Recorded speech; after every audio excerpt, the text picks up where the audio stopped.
You're listening to the Fan to Fan podcast, and today is part one of a two-part episode discussing the films of John Carpenter. We'll be talking about Assault on Precinct 13, Halloween, The Fog, and more. Here we go.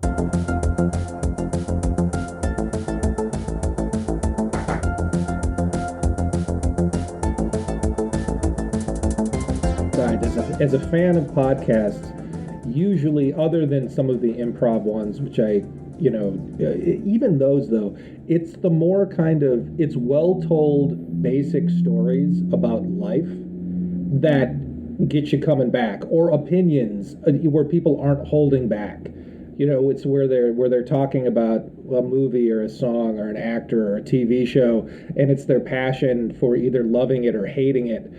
It's just those very sort of regular stories that are the most fascinating, I think, to listen to, rather than people trying to sound like professorial or something. All right, so on that note, I'm going to go professorial, if that's okay. Excellent, please do. Welcome to the Fan to Fan podcast. This is your host, Bernie Gonzalez, and I am here with friend, fan, musician, comedian, tap dancer, Chad Lynn. What's going on, Chad? I just got back from tap dancing class, and my dogs are barking. Well done. Well done. Thank you. So you are currently in the great state of Washington, and you were gracious enough to join me for a previous episode where we discussed the amazing sci-fi classic Westworld. And we've also discussed Halloween and dug really deep into that John Carpenter film, which kind of brought us to this I don't know what we should call it, an examination of John Carpenter. I think it's fair to say we're not going to dig too deep into any of the films. We'll probably dab a little bit into each one, or at least into the ones that we have something to say about. Yeah, that makes sense. I think that this has been a fascinating kind of return to Carpenter for me. He's a director that, in general, I probably would not have revisited had you not asked me to be part of this the podcast and interviewed a few times, because I find these conversations to be fascinating, and it really has made me want to go back and watch as many of his movies as possible. So it will be an ongoing process. John Carpenter, you ready to go here, Chad? Yes, let's do it. All right. Born in 1948, he is an American film director, screenwriter, producer, musician, editor, and composer. He's worked in numerous film genres, but he's most commonly associated with horror and science fiction films from the 70s and 80s, appropriately named the Horror Master, especially after directing cult classics such as Halloween, The Fog, and The Thing. He had a run of films in the 80s that's, well, maybe to you and me, undeniably amazing. And I think it took time. We needed some perspective to really appreciate Carpenter's films. Yeah, that's a great point. And that brings me to my first question here, Chad. So what was your first experience with John Carpenter? The first movie that I watched of his had to have been Halloween. We talked about it on the Halloween episode, watching it with with your nuclear family, the dog, that's NBC, right. 1981. Spoken like a man who has edited the episode. Yes. The first movie that's my first introduction to Carpenter as a person. Yeah.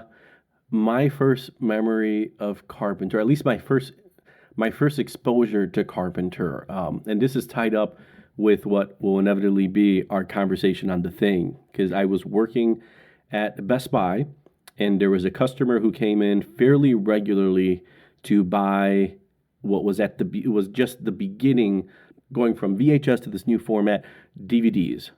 And he comes in one day and he talks about how there is a DVD/Laserdisc player that we have in stock, and he's going to purchase that because he doesn't want to lose out on a Laserdisc he has, especially since some of them have some really good behind-the-scenes featurettes, and some of them even have the score on there as well.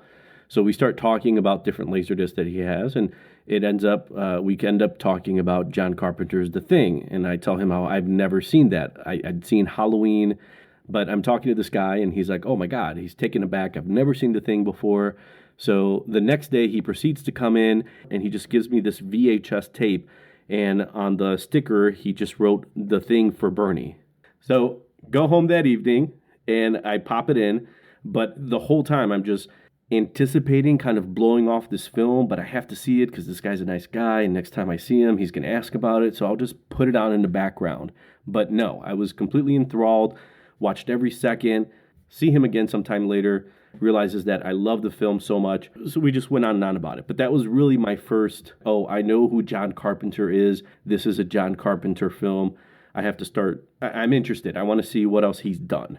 That story has kind of made me remember that John Carpenter has this weird thing with these people that get really deeply into his movies, and then they like to talk about it. I think they like to it is because that's what happened to me later in life. I want to say around 2001, I worked with this guy, and he was in a comedy troupe, and he asked me to be in the comedy troupe, and so I said yes, and we started writing together and doing things. And he was an enormous Carpenter fan, like to the point where when people would come over to write, or I would just come over to write, he would always have a Carpenter movie on. No matter, there was always some type of, it was usually Big Trouble in Little China, but Carpenter has these rabid fans, my brother being one of them. And I remember the guy that I wrote with, his name is James, and he's still a huge Carpenter fan. And it's not that I'm not, it's just that I kind of feel almost, if I can make a completely strange analogy to your story, I feel a little bit like I'm the VHS copy of The Thing when it comes to Carpenter fandom. I'm learning, and I'm good enough right now to like get most people turned on to Carpenter, but I'm not like a truly like first-rate Carpenter fan. It took me a while to get into him. So let's start with his filmography, and I have not seen this movie in quite a while, so I'll ask, when's the last time, or if you've seen his first film, Dark Star? I have never seen Dark Star, but I'm thoroughly interested in what you have to say about it. When I went to college and I knew what The Thing was, and I started looking at Carpenter's back catalog, it wasn't easy to find. The movie came out April 1974. It was made for a $60,000 budget. It was his film, but it was actually released in theaters. It's a science fiction black comedy. So in the far future, where humans are colonizing other worlds, this small crew on a ship named the Dark Star travels through space, and they're on a 6-year mission to eliminate unsafe planets by bombing them. So it's a bit of a parody of 2001. There's a scene, the two scenes that I always remember. There's a part where the captain's chair malfunctions, ends up killing him, and there's just sort of this aside at the end where there's like, oh, and we're unfortunate to hear about the loss of the captain today. And it's just, it feels like one of those announcer comments in Airplane, which is kind of a throwaway at the end. And the computer is very much the sort of comedic version of HAL 9000, but rather, instead of going after Frank, he's going after this crew of astronauts. And there's a scene where these bombs that they're dropping on planets are smart bombs, or as they call them, artificially intelligent thermostellar triggering devices. And in one scene, one of the astronauts is essentially having Douglas Adams, like Hitchhiker Guide to the Galaxy type philosophical discussion on why the bomb doesn't want to detonate and follow its programming. Now, Bomb, consider this next question very carefully. What is your one purpose in life? To explode, of course. And you can only do it once, right? That is correct. And you wouldn't want to explode on the basis of false data, would you? Of course not. Well then, you've already admitted that you have no real proof of the existence of the outside universe. Yes, well... So you have no absolute proof that Sergeant Pinback ordered you to detonate. I recall distinctly the detonation order. My memory is good on matters like these. Of course you remember it, but all you're remembering is merely a series of sensory impulses which you now realize have no real definite connection with outside reality. True.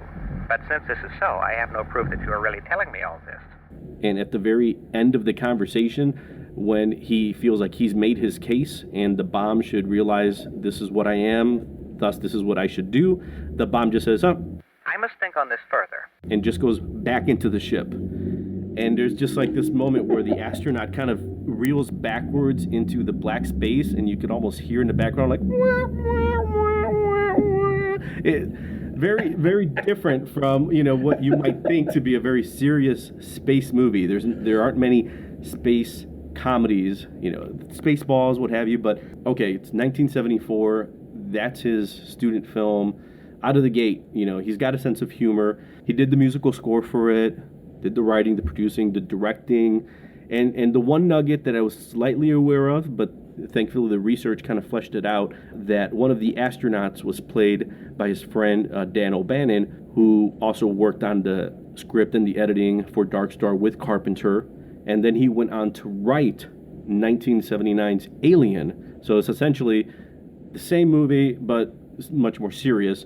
And he actually went on to direct 1985's The Return of the Living Dead. So then back to kind of like this sense of humor, this black comedy. So you should definitely check it out, especially with, having seen some of Carpenter's films. I'm sure it would be interesting to revisit it again and just kind of see where some of his themes, some of the techniques that he's used in later films, where they began. That's cool. Yeah, no, I definitely will. So let's go to his 1976 film, which was technically his first theatrical release for a studio, and that was Assault on Precinct 13. Have you seen that? Yes, I have seen that film a number of times. It comes out November 3rd, 1976. It's a $100,000 budget.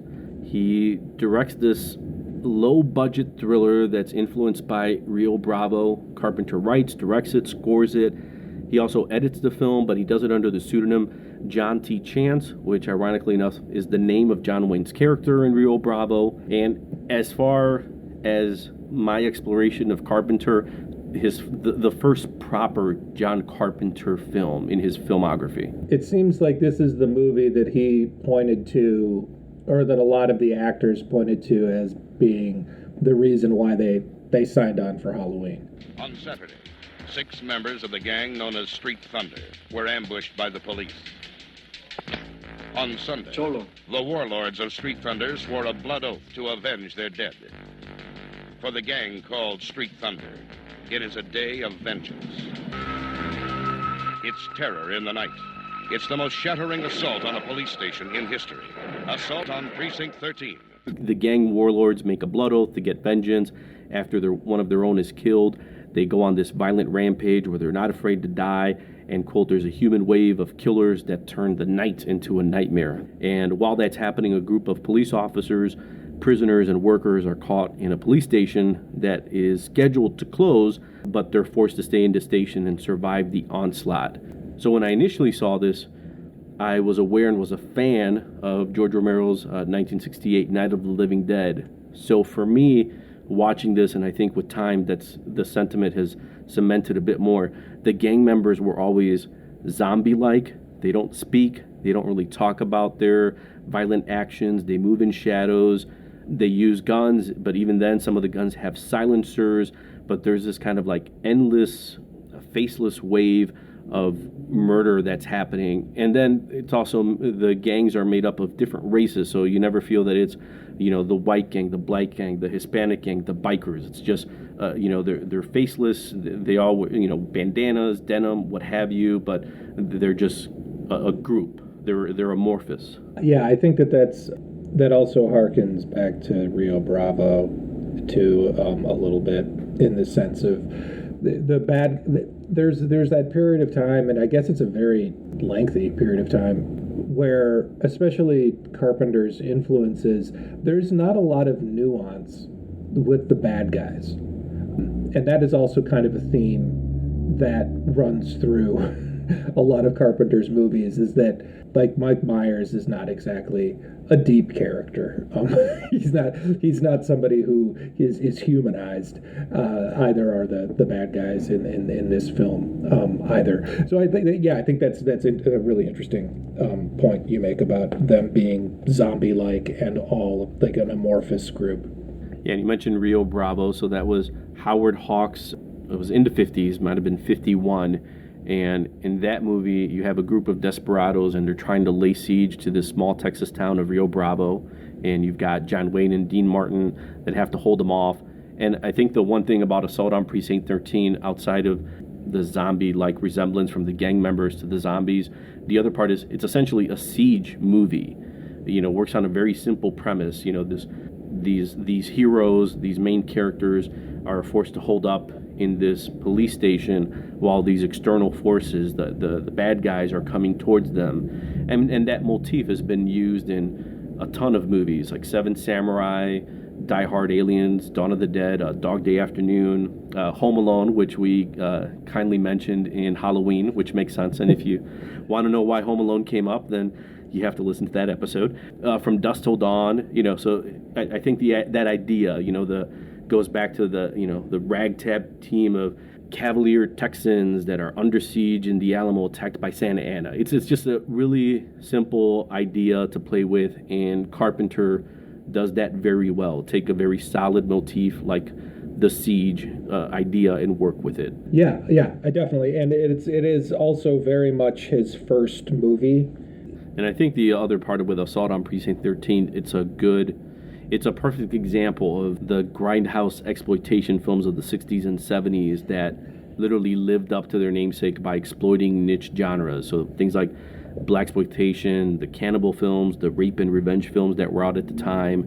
And it makes sense because you've got drive-in theaters, which are few and far between now, but if you're a theater owner 60s and 70s and there's this decline and theater owners need asses in the seats, then they start showing these exploitation films, and then eventually that dissipates due to the rise of the home video market. But all of these films just work out really well, and in a year like 1976, where you have movies like Carrie, Taxi Driver, The Omen, Rocky, Logan's Run, Future World, the sequel to Westworld that we kind of briefly talked about, The Town That Dreaded Sundown. I mean, that itself is kind of like this horror exploitation film. So Assault on Precinct 13 makes sense. In that time, it works really well. Yeah, I agree. And there's something to be said about, I can't remember, some channel, they had a Dirty Harry marathon. And those movies, I know they spawned a lot of things, but there's some reason like the Death Wish movies, even more kind of like grotesquely exploitative films, kind of spawned, I think, from this type of feel along with like a Dirty Harry. It digs into that idea of vigilantism, and when you have this economic depression and there's rampant crime throughout the U.S. and people want to do something about it, then you have actors like Charles Bronson and Chuck Norris that come out. And in Assault on Precinct 13, there aren't really any heroes. That everyone's just kind of stuck there, and there are some that it's really more about survival than someone trying to clean the streets. Right.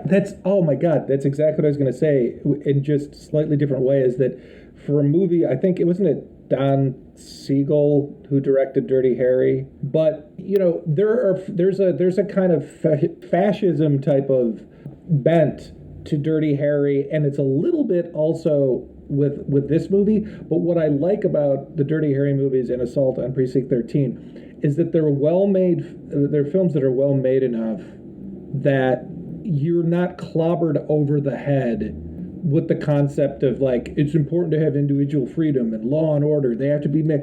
But whereas like in Death Wish, it's just like they just take a giant salami that says fascism and just beat you over the face with it, for basically 88 minutes. Like, this is what will happen if law and order isn't, you know what I mean? It's really, there's a difference. And I appreciate the subtlety of something like Assault on Precinct 13, which at first maybe you think, it's not particularly subtle, but it actually is, I think. Especially at a time where media and then entertainment was losing subtlety.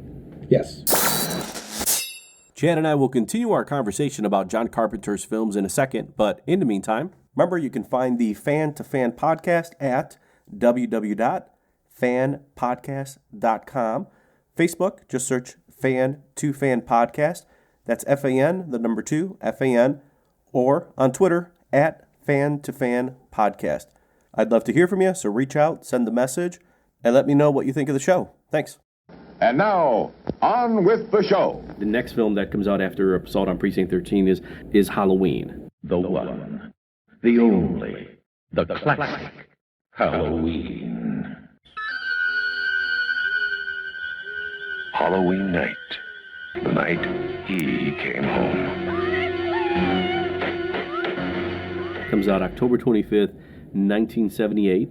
It's made for a budget of $325,000, ends up with a box office of $70 million, and we recorded an entire episode discussing Halloween, so folks should check into that if they want to deeper dive into that horror classic. But there's a few notes that I had, and you brought up some interesting ideas in that episode, and if you don't mind, I just wanted to revisit them. Oh, sure. If you don't mind me sharing. So you said that you had a therapist at one point.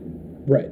And you were sharing the fact that towards the fall, the witching season, as you said, towards your birthday, September, October, you start planning this sort of annual scaring session where you're gearing yourself up by watching movies like Halloween and It and reading these Stephen King novels to put a bit of a scare into yourself. And when you discussed that idea and you kind of went deeper in the episode, just the idea that as a guy, and you make mention of this, so you're not necessarily afraid coming home, you're at the theater and you're on your way home, you don't necessarily feel a sense of vulnerability, like someone is going to attack you or take advantage of you or put you in a position where you cannot defend yourself, right? Correct, yes. I thought that idea was interesting because if you take that to Halloween, like we did in our conversation, we're willingly allowing ourselves to be vulnerable by watching a movie like Halloween. And I think maybe that has something to say on how or why we choose to watch these films, because we can't be vulnerable in other ways in our lives. We want to feel safe, secure, and stable, and we don't want to show all of ourselves to people or be ourselves in certain situations. But when we watch a movie like Halloween, we can let our guard down. We're okay to be scared. We're allowing ourselves to be vulnerable because we know ultimately in the end, nothing's really going to happen to us physically. It may live with us for that night, for a few nights, or it may stick around with us for a lifetime. But that scare won't hurt us as much as a failed romance or a really bad encounter at work where, that can have ramifications emotionally, psychologically. But in the end, when Michael Myers makes with the slashies, as you as you said in the episode, it's not going to get us. It's okay if we jump or if we're more likely to keep the light on at night after watching a movie like Halloween. That's okay. We're not going to get killed. That is a really good synopsis and probably much more direct and well worded than what I said. I do believe that, and I believe that this time of year, to me, has become something that means I've always felt, and this is going to go off on a little bit of a tangent here, but I've always felt a little bit weird about the end of the year holidays, Christmas especially. With kind of the religious stuff and it just then how it's like the commercialization starts so early, and there, even if you are religious, there must be some type of tug of war between just this rampant capitalism and then the concept of the birth of this turns out to be deity, but even just this very giving, non-materialistic human, and so there's just this weird thing. And so for some reason, I wonder if there's even something where, because I enjoy fall so much, and I really do enjoy it before, and it's not that I don't like Christmas, but it's that there's this kind of pull to Christmas that seems almost like the legitimacy that I felt when I was a kid about it, and kind of the wonder is gone. I see it. I'm glad that people get gifts. I love giving people gifts. I like getting things occasionally. It's cool. But it's just, there's just something that it's kind of done for me. But for this thing, starting in mid-September and going through Halloween, it is really cool. I really enjoy the concept of I don't sleep as well during this time. I don't, because I scare myself, and the things that it does. You're right. It's a controlled sense, making things feel slightly freaky or even really freaky, but it's controllable to a certain extent, because obviously some of the most terrifying things that can happen are in your own mind, and you're hoping you're not like flicking the switch on something that's going to drive you over the wall, but that's also part of the fun. And that's very much what Halloween, that the film, Carpenter's film, since we watched it and talked about it and we dissected it fairly well, there are times where at night, like, I will be going to sleep and I will just open my door for a second and check out in the hallway and make sure that, look down the stairs and just make sure that Mr. Myers isn't standing there staring up at it's cool, and I love that. I love that this time of year. So there's another thing in Halloween we didn't discuss in our episode, but I wanted to bring it up now just because I thought this is a perfect time to do it.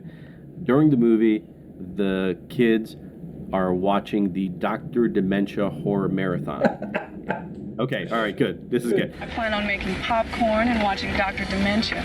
6 straight hours of horror movies. And while they're watching this marathon, obviously, Mr. Myers is making with the slashies. But the marathon consists of The Thing from Another World, Forbidden Planet, and The Night of the Living Dead. And I've always been a big fan of horror host, so I love the fact that Carpenter integrated a horror host as kind of like this sort of narrative piece into the film, where during the night of Michael Myers' attack, there's this horror marathon that's happening in the background. So it's just interesting because, we grew up in Chicago, so we were lucky to have Svengoolie, first Jerry Bishop and then Rich Coase, and he's been doing a tremendous job since 79. But just the idea of the horror host is always something that's been very close to my heart, because I love that idea of someone who's so dedicated that they may respectfully present a movie, they may make fun of it. I mean, we're talking like Vampira in the 50s, Elvira, Chili Billy, Joe Bob Briggs with Monster Vision in the 90s. Just people who, and of course then I guess there's Mystery Science Theater 3000, but people who have dedicated themselves to showcasing classic films, movies that you may have seen or may not have seen in a long time, and make a few comments out of them, out of laughter, out of respect. By the way, it's just something that I love that Carpenter introduces in Halloween and allows it to kind of just play in the background. Oh, I agree totally. It also is a little bit like, it is a very, maybe he didn't mean it this way, or that it was something that the term wasn't used that much, but it is kind of meta in the sense that, we're watching the scary movie and the characters are watching the scary movies. But the thing that I've always felt about hosts is that there's two things. One was that my recollections of Svengoolie and Son of Svengoolie were that they were on a lot on Saturday afternoons sometimes, or there was some type of repeat or something. And during the afternoon, for some reason, the host seemed superfluous to me. But at night, watching, maybe like a decade later, watching Svengoolie when it was like a Friday or Saturday night and it was late, the host becomes like a lifeboat, where if you're into the movie and the movie's scary, it's not just going to go to a commercial and then you're going to have to like switch and be like, wait, why the fuck am I thinking about Clorox bleach now? But it's like, it'll go from something scary to then, oh, wait a second, there's a host. There's somebody who's leading me through this, even if they're making fun a little bit or they're not, or now here comes a wacky song with the rubber chicken. It's very much a lifeboat. And what I find now with all of this, the digital technology, which is wonderful and incredible, is that, when I come home after a long day of working and doing stuff, and I sit down and I turn on Netflix, there's no lifeboat. There's nobody with me on the screen every 15 minutes going, haha, we'll be back in a second and thank you so much for watching. It's just me alone with what's happening on the screen. And it's a different, I miss it. Like, I miss the concept of the host at night. I have the same feeling because when I recollect Mystery Science Theater 3000, and I think of its years on, Comedy Channel, and then when they rebranded and became Comedy Central, it was on Saturday mornings. and you always had Joel kind of like in this robe with the cup of coffee with the bots, and it always felt like this, okay, everyone's kind of waking up with a hangover, and they were out late Friday night, so let's all just kind of come together and watch this bad movie, and maybe we're watching it while we're making our grocery list for the week or doing laundry or cleaning up around the house, but whatever it is, we're kind of half paying attention, so I'm not really fully committed to the host, but it's not until kind of moved away from that time slot that it became less of a framing mechanism where they were just trying to do something to repurpose an old movie, an old black and white movie that maybe I had half paid attention to, but now they kind of are doing these little funny asides. When they went to the evening, I'm right there with you, especially with Sven Gulli. I find myself on Saturday nights on MeTV watching whatever he's presenting, and there are times where there are some lame ducks in there, but for the most part, I don't know, it soothes me to know that he's still on and that people are still watching it. Yeah, and it's also that back in the day, and before cable, and I'm not saying these things as in there's a good or bad, but back when there were 4 channels or even just 3, PBS, and so there were 4 or 5 channels, and Fox was on its way up. When there was a big movie on that had played in theaters the summer before, and then it wasn't, it was contractually not allowed to be on TV for a year or two, and then when it was on TV, there was this sense of everybody is watching this. Well, isn't this exactly like the comment you made about Halloween, watching it, getting together with your family? And I mean, it's an event. You're sitting down to watch the broadcast premiere of Halloween on TV. Right. It became an event. And the thing that's so interesting now is that with all of the different variety and the choices, people still seek that out by going to communities online of people who like to watch what they want to watch. So you still have that feeling like when a Doctor Who episode comes on, BBC America, and it's a new episode, I know that I'm watching it with a bunch of people who love watching, Doctor Who or something on PBS or whatever there is. But when you just, like when you're researching or you're just in the mood for a scary movie, or maybe you haven't seen something for a while, and you have the option of watching it completely alone. And I guess you've had that before with VHS and stuff, but it's a little different now. It's like, this is coming from this thing to my house, and I'm watching Mike Myers, and I'm alone.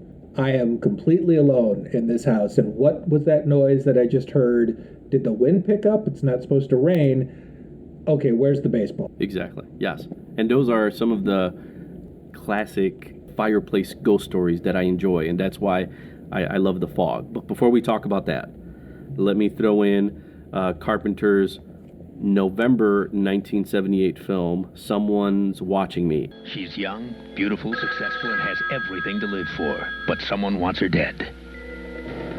Hello? I'll find you. I don't give up. Lauren Hutton, David Burney, and Adrienne Barbeau star in a chilling tale of suspense and terror. A twisted maniac is at large. Can he be stopped before it's too late? Someone's Watching Me, next Wednesday on NBC. I have not seen this. Have you seen this, Chad? I have not seen this. Okay, so we can go through this one quickly because the only note that I really have on this, quick summation, made-for-TV movie, tale of a single working woman who shortly after arriving in LA discovers she's being stalked. It was made immediately prior to Carpenter's release of Halloween, and it was released a month later on NBC. But the note that I found about this, and it was kind of interesting, there was a Fangoria interview I stumbled on some time ago where they interviewed Dino Everett, and he's the head archivist at USC School of Cinematic Arts, which is where John Carpenter attended and then subsequently dropped out.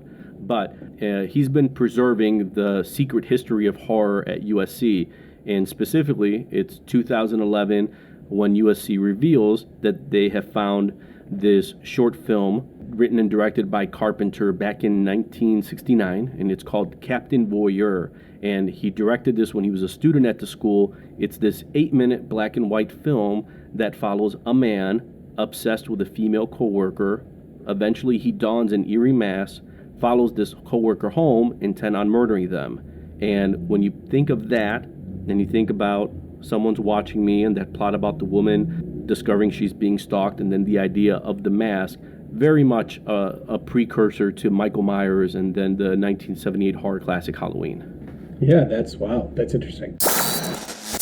Chad and I will conclude our conversation in just a few seconds, but in the meantime, if you are listening on iTunes, please take a moment to rate and review. Just search for the Fan to Fan podcast, go under reviews, enter a star rating, or write a review if you have a second or two, and click send. That's how easy it is. I will greatly appreciate it. Thanks. So then it's 1980, and Carpenter releases his next film after Halloween, and that is The Fog.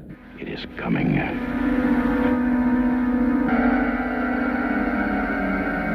All those who can hear my voice, look into the darkness across the water.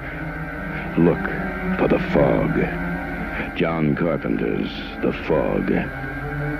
What in the living hell is out there? He shoots it in 30 days for $1 million budget, ends up making $23 million in the box office, and so it's written by Carpenter and Deborah Hill. So he initially worked with Deborah Hill on Assault on Precinct 13, and she would collaborate with him on other films like Halloween, The Fog, Escape from New York, Escape from LA. So there's this collaboration theme. And then along with that, the cinematography for The Fog is by Dean Cundy, who also did cinematography for Halloween, Escape from New York, and The Thing. Stars Adrienne Barbeau, who plays DJ Stevie Wayne. This was her theatrical debut after starring in Carpenter's TV movie Someone's Watching Me. So his Rolodex doesn't go very deep sometimes. We can talk about more of that later. And speaking of that, Jamie Lee Curtis is in the movie as well as a young hitchhiker. Tom Atkins kind of plays this maybe inappropriately labeled broad-chested hero. Janet Leigh is in the movie. Nancy Kyles, who plays the character of Sandy in The Fog, and she played Sheriff Brackett's daughter, Annie, in Halloween. Yeah. And then you have Hal Holbrook. But the little tidbit I found, which I thought at least is worth sharing, especially going back to our discussion of Halloween, the role that Hal Holbrook plays was originally offered to Christopher Lee, but he was unavailable. Oh. Christopher Lee, they try to get him for Loomis. He declines, and maybe after the success of Halloween, makes himself available to work with Carpenter, but it doesn't pan out for The Fog. That's really interesting. I'm just going to say a quick aside about Holbrook, which is that I think he is a fantastic actor, and I know that you're a fan of The Fog, so I'm gonna be positive and let you talk to me about this film. But I can't. For me, watching this movie now, where I watched it intently, it's not a god-awful movie. The cinematography is wonderful. It's a beautiful movie. It's a really cool movie to watch. There are some performances that are engaging, but Hal Holbrook, I can't think of somebody who I think of as being more miscast in a film. To me, he's a fantastic actor, but he is so much scarier as Deep Throat in All the President's Men than he is in this movie. Like as a sober, terse, logic-based authority figure, he can cut a very intimidating and kind of frightening figure. But in this, it's just all too broad and weird, and I just didn't. He didn't do it for me in this one. But feel free to. Your turn. Fair enough. So I won't break apart the plot, kind of scene by scene. I think I will leave that for a future episode. But knowing that you are not a fan of the film, it forced me, I guess if that's the right word, to kind of revisit the film. And so for me, it is my favorite John Carpenter film. So let me get that out of the way. Yes, even above Halloween, I love The Thing, but The Fog is by far my favorite John Carpenter film. And it's a film that I discovered in college, again, kind of going through his catalog. And it struck a chord with me that has not wavered since I saw that movie back in the mid-90s. But I think why I like the film so much, first of all, it's a fireplace ghost story that's one part Lovecraft, and there's these references to the Arkham Reef and Whately Point that are very much Lovecraftian elements, one part Hammer, and I think that goes to the set design, the lighting, and this, at least for me, I always kind of put these two together. The fog seems like the perpetual English moors, and the Hammer's like Hound of the Baskervilles. So I always really gravitated to that movie. And then the other part of it is I feel it's got a part Alfred Hitchcock's The Birds. So it's similar to a siege movie, like we talked about with Assault on Precinct 13, but instead of a building like in Die Hard or space mining facility in Aliens, it's this entire town of Antonio Bay. And that you have this deadly fog bank that's filled with these vengeful, faceless, evil silhouettes. Here's the theme again coming back from Assault on Precinct 13, but you have these almost seemingly pirates with red glowing eyes that, not unlike the gang members in Assault on Precinct 13, you cannot differentiate them. There are just kind of like these ghostly silhouettes that are going after these people, and you have Adrian Barbeau's character Stevie Wayne that's sort of guiding them from this lighthouse away from some of the danger, and then very much in the middle of some of it. So there's just a lot of things about this film. It's a great example of Carpenter's simple storytelling, and the line from our Halloween episode, it's simplicity but not simple. It's lean. There's some very quick plotting. Doesn't drag along like in Prince of Darkness, where the second half feels a bit sluggish. It moves very quickly, and I appreciated that about this film, especially since it really is a very simple plot device. The sins of the past have come to collect in the present, and the movie ends on this very pessimistic, nihilistic tone, and then it just sort of leaves you to move on and say, okay, and now we're done for now. Yeah, I think I don't want to say anything like silly, like I wanted to like this film, because I don't know if I did. I don't know if I wanted to like it or not. I know that when this was a movie that terrified me when I was a young, like a teenager, maybe like 12 or 13. This was one of the movies that I watched that was kind of like one of those forbidden taboo movies. And I kind of remember it being something where we got it from the video store, and then it was one of the movies we were going to watch late at night after his parents went to sleep. And of course his parents knew that, but they played they kind of, played that they didn't know. But it was one of those things where we didn't know what it was rated. In fact, I want to say even that the kind of scuzzy employee at the video store, who must have been the owner, I think he might have actually put on the box that it was rated R, even though it's not. I don't think it was, because I kind of remember it being this unspoken thing, like there wasn't really anything too gory, but the movie scared the crap out of us. And I will say that undoubtedly the last kill scene is iconic. Yeah, it's actually it's just a beautiful scene, and it does also run. It makes sense in the canon of great Carpenter shots. It's got it all. I thought the scariest part of the movie was this. There were a number of edits when the Adrian Barbeau character is in the lighthouse, and she has the piece of wood that the kid has found. Sure, that her son, I think it's Alex, finds it, and it's the wood. The Elizabeth Dane, is that what it was? The Dane, yes, yeah. That's right. And there's the way that is shot. To me, the scary part wasn't it lighting on fire the wood and stuff. It was the way that Carpenter uses space behind Barbeau, looking out, like when she's reacting to the wood, so she's kind of looking past the camera. But we're seeing her from the front. There's all this space behind her that is kind of really terrifying. Like, you keep thinking that something's going to come out and get her then, or just all of a sudden be there, a la Mike Myers or whatever sort of thing. And so I thought that scene was particularly scary. Maybe not so much from the six must die or whatever that comes up on it, but more so like what doesn't happen in the scene. I thought was terrifying.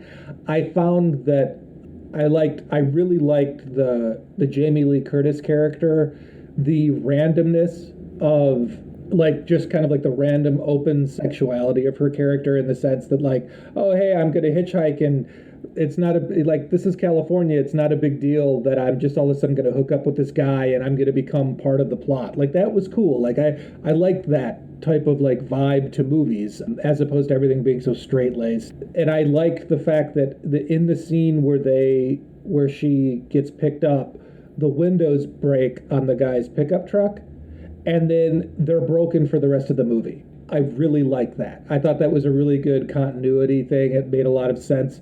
Ultimately, there's a few flaws in this movie, and I'm not trying to dissuade you from your love from it in any way, shape, or form. But I find that the emotional stuff with Barbeau and her son, where she's like saying all this stuff over the radio, trying to get somebody to save her kid because the fog is creeping in and she can see it. I found that to be like incredibly hokey. Like, okay, so she's at this point, she can see the fog rolling in, and so she knows she's using the radio station to alert people that her son's in danger.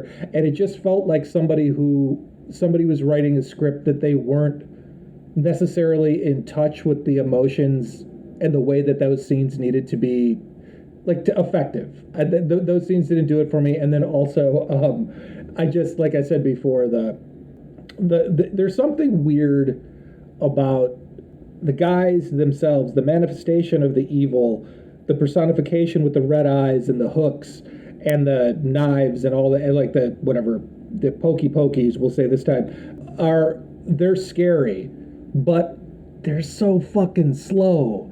And the fog is so slow, and it moves so slow. And there's actually a scene that even like, you know, when they get to use they go and save the kid, and they get to like use the pickup truck to just, like, what they do is they just go in reverse.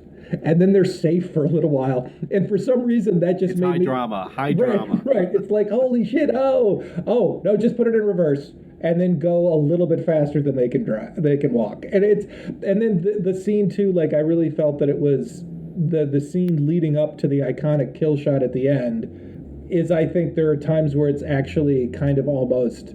It's not scary to me, and then there's a couple things that happen where like hands come through glass, where I was like, is this a made-for-TV movie on NBC or something? Like it didn't have that same kind of jolt to it that I thought that Halloween did. There are definitely admirable parts to it, and it's not a terrible movie, but it just didn't do it. It's okay. You're not the only one, because even Carpenter, after he saw a rough cut of the film, he was dissatisfied with the results. He thought it was terrible, felt the movie didn't work, and that's why subsequently he added the prologue, and then John Houseman's character is introduced, and he tells that beginning ghost story to the fascinated kids around the campfire. So if you don't know who John Houseman is, in the 80s, he was known probably best for his role as Professor Kingsfield in The Paper Chase. But I also remember him from the many 80s Smith Barney commercials, where he was very professorial as well. Right. But yes, I wholeheartedly agree. It's not a perfect film. It's just a film that plays on a lot of the themes, different things that I enjoy. So that's why the Fog, is my favorite film. So I can't twist your arm or make with the pokies to get you to like it, especially when Carpenter himself is just like, could have done better. Well, I think the thing is, though, that I didn't mention that's great about the movie, that is undeniably great, is that it creates this small town on this oceanfront community, and very similar to the way that Halloween, like, there is an atmosphere to this movie. I don't believe that, like, what happens within the film itself, but, like, if I wanted to watch a movie, there's a lot of fog in Bellingham. There's fog almost every morning. It's right on the ocean. It's basically, there's a mountain range 20 miles to the east. The ocean is right at your doorstep. And so this fog comes in. If I want to watch a movie that's a little spooky, and I want to feel like this sense of, living in a beachfront community and fog descending and it kind of being a spooky thing, this movie has it in spades. I mean, it's awesome. It does that very, very well. It just, the rest of it didn't really do it for me. If anything, The two little tidbits that I found that I thought you might find interesting outside of the film is that Blake, the lead ghost, was actually played by makeup specialist Rob Bottin, and he's been a special effects wizard, and he's worked on quite a number of films. The other tidbit, in addition to the film's final $1 million budget, the production company Avco Embassy spent over $3 million, so 3 times the film's production budget, spent $3 million solely on advertising, which included TV spots, radio spots, print ads, and even the placement of fog machines in the lobbies of select theaters where the film was showing. So maybe they knew that this film needed all that extra oomph to get people to walk out and tell their friends that they had to watch this, similar to what they did just 2 years before with Halloween. Yeah, maybe. It definitely, that gets to that Hammer film sort of thing, is just the concept of like the executives understanding that, hey, this movie can be, one of those experiences. You go to the theater and it's not just the movie, it's the people, there's fog in the freaking lobby, and there's whatever, like some guy standing with a hook in his hand and red contacts. It definitely lends itself to that type of thing. All right, so we've gone through Dark Star, Sold on Precinct 13, Someone's Watching Me, Halloween, and The Fog. So, Chad, I don't know about you, we've got a number of other Carpenter films to discuss: Escape from New York, The Thing, Christine, Starman, Big Trouble in Little China, They Live. So how about we end our conversation here, and then we make folks tune in next time for the second portion of our conversation on John Carpenter. Yeah, it's kind of like the Carpenter in the 80s. Yes, there we go. As we kind of start moving into his 1981 film Escape from New York. Works out perfect. Excellent. That's it for this episode. Tune in next time for more fan-to-fan conversations on the Fan-to-Fan podcast. Thanks for listening. They come from the bowels of hell, a transformed race of walking dead, zombies guided by a master plan for complete domination of the earth.